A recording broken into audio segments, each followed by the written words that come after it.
How to set up Windows 11 without internet.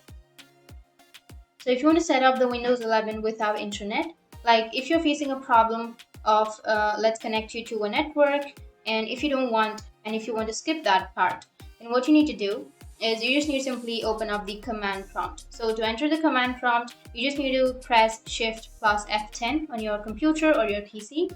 And once you've done that, it will take you to the command prompt. So I'll just show you the command prompt. You'll have this kind of interface once you press the Shift plus F10.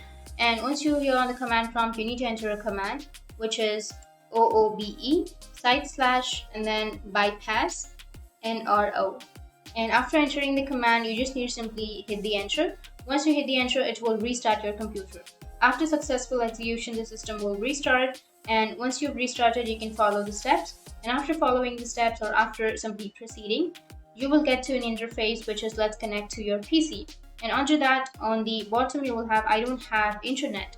You just need to simply click on I don't have internet, and then you'll be able to continue without the internet connection.